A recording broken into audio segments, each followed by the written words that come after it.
उस रात गर्मी कुछ ज्यादा ही थी। एक पुरानी सरकारी बस धीरे धीरे चरमराती हुई बरगांव के छोटे से बस अड्डे पर आकर रुकी। दरवाजा खुलते ही एक आदमी नीचे उतरा जिसका नाम अभय त्रिपाठी था। बस आगे बढ़ गई। उसको शहर से इस गांव के पुराने डाकघर में नई पोस्टिंग मिली थी। बस अड्डे पर फिर से वही अजीब सा सन्नाटा फैल गया।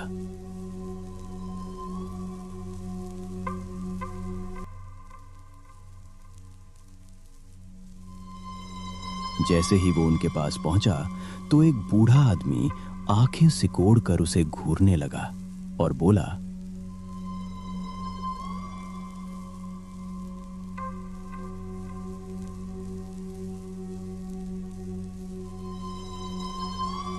ये सुनते ही वहां बैठे लोगों के चेहरे पर एक अजीब सी खामोशी फैल गई, जैसे किसी ने अचानक कोई डरावनी बात सुन ली हो। जिसे गांव वाले भोला राम काका कहते थे, धीरे धीरे सिर हिलाते हुए बोले,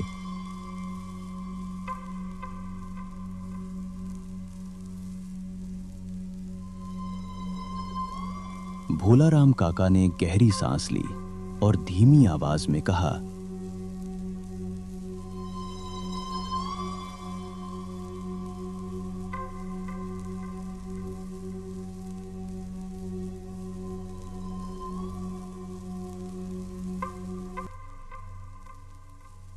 भोला राम काका ने उसकी आंखों में देखते हुए गंभीर आवाज में कहा,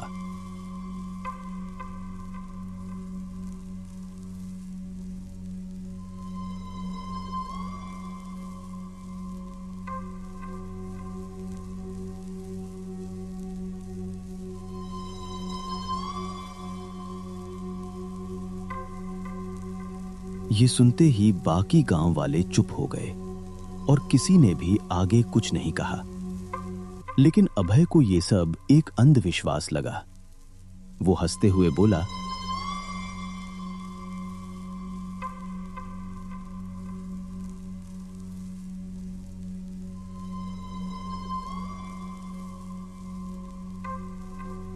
अभय कुछ पल के लिए चुप हो गया, लेकिन फिर उसने बात टाल दी और बोला, कुछ देर बाद वो गांव के पुराने डाकघर के सामने खड़ा था, जिसकी दीवारों की पुताई उतर चुकी थी और खिड़कियों पर जंग लगी हुई थी। ऐसा लग रहा था जैसे सालों से यहां कोई काम ही नहीं हुआ। काका वापस घर चले गए। तभी अंदर से एक दुबला पतला आदमी बाहर आया और बोला,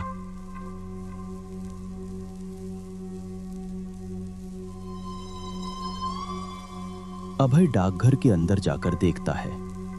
चारों तरफ नजर घुमाई तो गुस्से में बोला,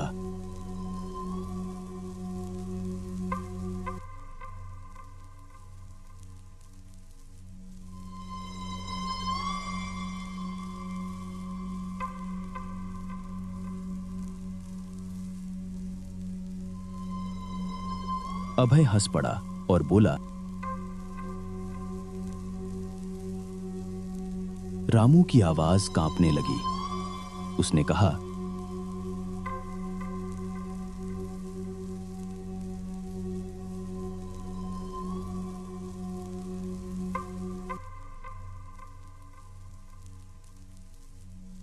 आधी रात हो चुकी थी और गर्म हवा इतनी तेज चल रही थी कि खिड़कियां अपने आप हिल रही थीं। अभय बैठने के लिए जगह ढूंढ रहा था। तभी उसकी नजर एक मेज पर पड़ी, जहां एक अजीब सी चिट्ठी रखी हुई थी, जिस पर कोई पता नहीं था, लेकिन उस पर साफ साफ लिखा था, अभय त्रिपाठी। अभय हैरान रह गया, क्योंकि गांव में उसके बारे में अभी तक किसी को ठीक से पता भी नहीं था। तभी रामू डर कर चिल्लाया,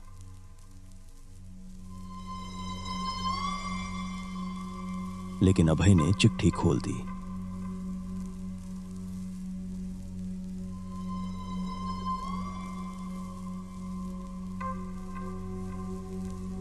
अभय का दिल तेजी से धड़कने लगा।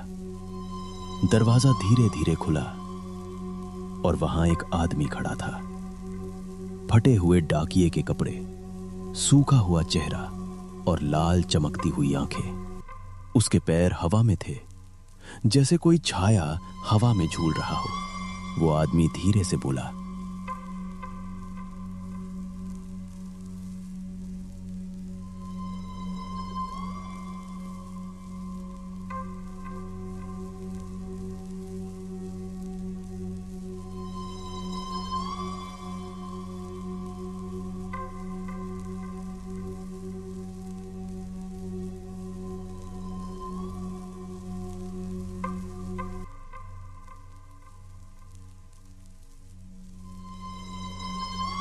नारायण कुछ पल चुप रहा और फिर बोला,